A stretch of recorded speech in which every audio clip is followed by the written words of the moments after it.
First, my name is Tae Nam. I'm at Storm Ventures, and on behalf of Bob Tinker, myself, and all the speakers, we really appreciate your spending your precious afternoon with us. And what we want to do today is share a key insight that Bob and I learned as we've been writing this book for the last 2.5 years. It's a project that my wife refers to herself now as a book widow. I'm in the bedroom, but ignoring her and just typing away on the computer. I'm sure Bob's wife has a similar impression as well, too. But the key insight that we want to share is that as we're writing the book and talking with companies that are based on our experience, is that there's a key event that occurs in the company, and it really didn't have a name, and we named it go-to-market fit. And what happens is that when a company achieves go-to-market fit, that really marks a key transition point in the company. It marks the point where the company moves from survival to thrival and all the major changes associated with that. And so as a result, what we decided to do today is really share that insight with you and with other invited speakers and hold a whole afternoon on an event that we called Go-to-Market Fit Summit. And as we're putting this event together, we thought it might be also helpful to tell a little bit about Bob and my background, because through that you can see how we have different perspectives, different biases, and we've had to reconcile this in one book. So Bob is a three-time entrepreneur. He represents a founder CEO. He's been in 3 startups. The last 2 is what he's known for. OBrien, where he took it from 0 to 160 million a year in revenue. Before that, Aerospace, where it went from 0 to 80 million. We sold it to Cisco for 450 million. But I think where Bob really goes back to and where he talks about his experience and some of his insights is actually the first startup where he went to and it didn't do that well, but provided a lot of key learnings from him. The other thing about Bob, and I think it represents CEOs in general, is that he's really into the quick punchline. And so you will see this throughout the presentation where Bob emphasized the punchline. It's like, what can you do now to help me solve today's problems so that the company can continue to grow? In contrast, myself, I've been at Storm for 18 years and have been investing in a lot of enterprise companies, over 60 companies, and has been a VC and a board member during this time period. And so what you get from Bob is this sort of founder CEO perspective, whereas for me it's that like VC board member perspective. And also just personality-wise, I was an applied math major in college and I just like models. And so looking for patterns of success and patterns of failure. And so as we're writing the book and trying to meld our views, sort of this picture came to mind. And that is that as the VC, I'm sort of hovering overhead, watching multiple portfolio companies and trying to sort of give insights about one company, how it can help others and so forth, and helping anticipate what's next. Bob, as a CEO, is getting this input, but at the end of the day, he's just saying, I just want to survive, I don't want to wipe out. So talking about what's happening, at the next wave is not as critical. So I think, this picture sort of helped reconcile our 2 perspectives, and it's the 2 perspectives that we try to synthesize in the book as well, too. And the book really was based on this question that we asked ourselves and others have asked as well. It's like, what do we wish we had known 15 years ago when Bob and I were first starting to work together at Aerospace and then later on in OBrien.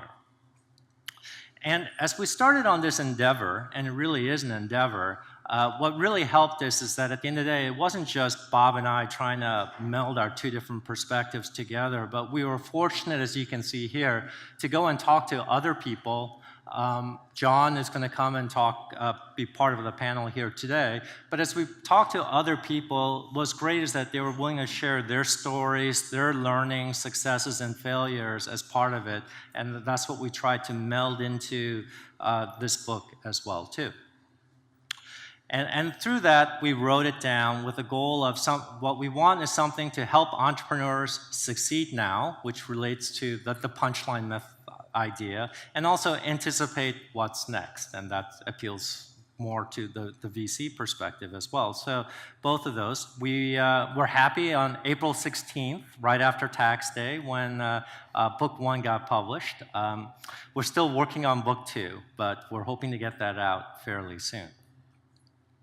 So as we're writing it and talking to people, there were a couple of sort of common themes that came up.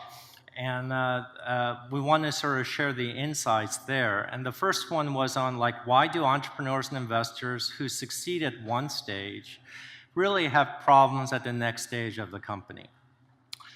And with that, what we found is that when you look at the company journey, what really happens is that the company has to reinvent itself 4 times. And that's really part of what we describe in book 1, is that there is this company journey where it has to go from founding to product market fit to go-to-market fit, which is today's discussion. And once you have that, get to accelerate to category leadership and become a sustainable industry leader. And that as you go through each one of these transitions, everything changes in terms of strategy, execution, mindset, and people's roles and so forth. In particular, as we go through each stage, the first stage, really the key question that comes up and we talk about is, like, who do you pick as your co-founder and why? And in what situations has it not worked out well? And then as you go to the next stage and really trying to find that product market fit, what we find that the main challenge is overcoming what we call founder bias. In other words, there was some passionate reason why the people left their comfortable jobs to found the company. It was the original founding idea. But what happens if the sweet spot, or what is the urgent pain, is actually not that, but something adjacent?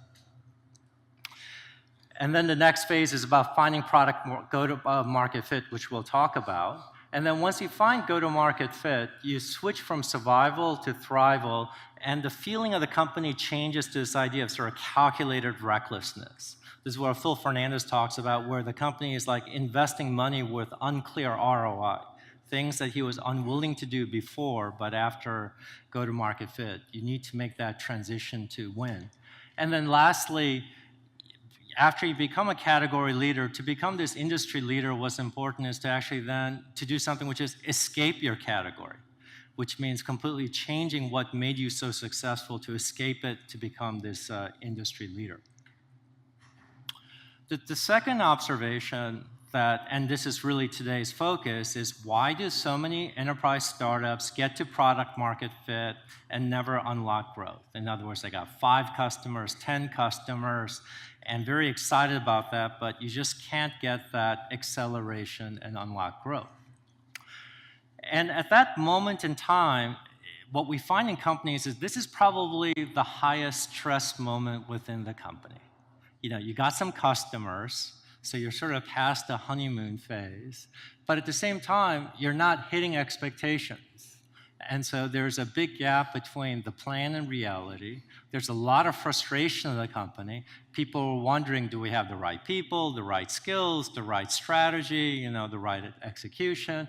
At the same time, cash burn is very high.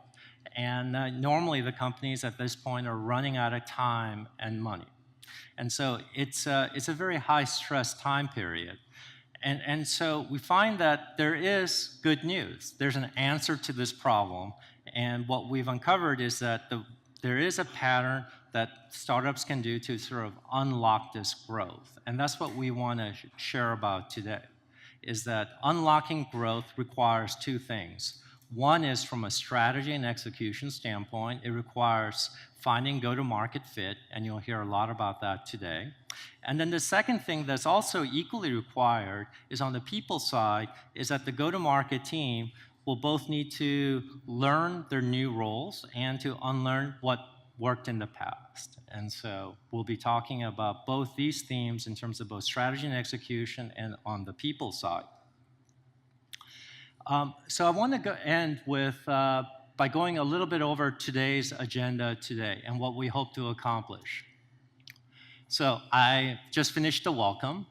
The next thing we're going to be doing is focusing on the actual go-to-market fit workshop. This will be Bob coming up and talking about what exactly is go-to-market fit, how to find it, what's its impact on people, and he's going to go in depth through one real example, which will be the OBrien go-to-market playbook, which is a sales-led playbook.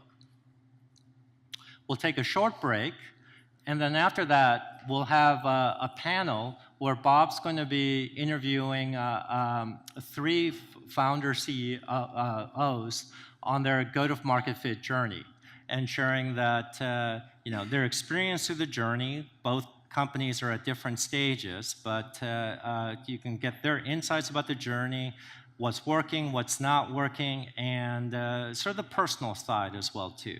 So understanding how it impacts all the people and the emotions in that journey. And so we'll have on the panel Mickey Alon, who had previously founded Inside Terra, which was sold to Marketo. And then he founded Apptrinsic, and he's the founder CEO of Apptrinsic. And then next will be John Lee, who's founder and CEO of ProsperWorks. And John provides a very unique background in the sense that he was actually in the game industry before entering the B2B side.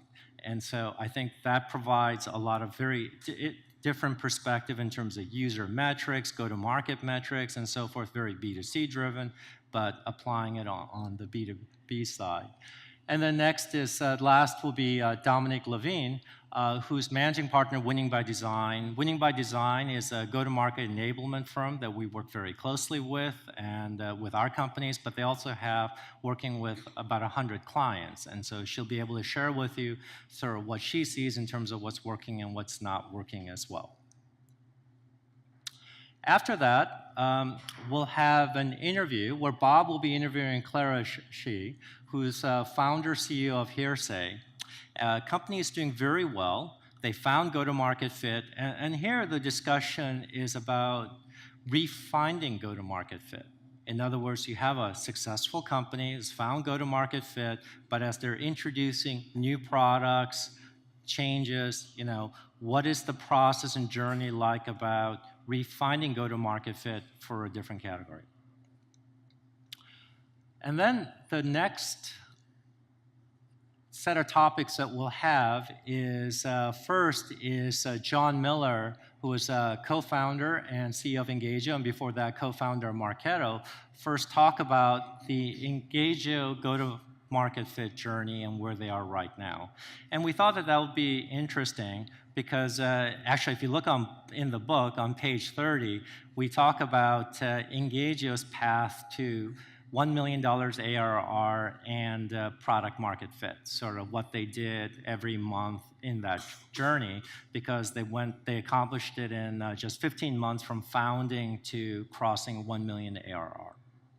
So since we highlight that, we thought it'll be good to just talk about as an interview sort of the next phase of their journey as they're in the process of getting go-to-market fit. And then the next thing we're going to have is a live go-to-market fit playbook with the whiteboards here where, excuse me, Bob's going to be interviewing John through a series of questions to reconstruct, basically, or construct, Marketo's go-to-market playbook, which you can imagine is a marketing-led playbook.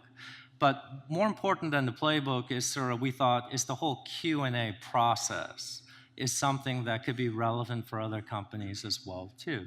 So we thought that would be an interesting conversation because that Q&A process can be replicated for other companies as well.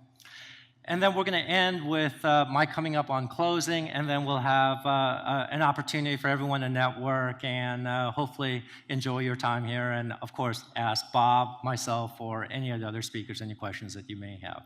But thank you very much for coming, and with that, I'll turn it over to Bob.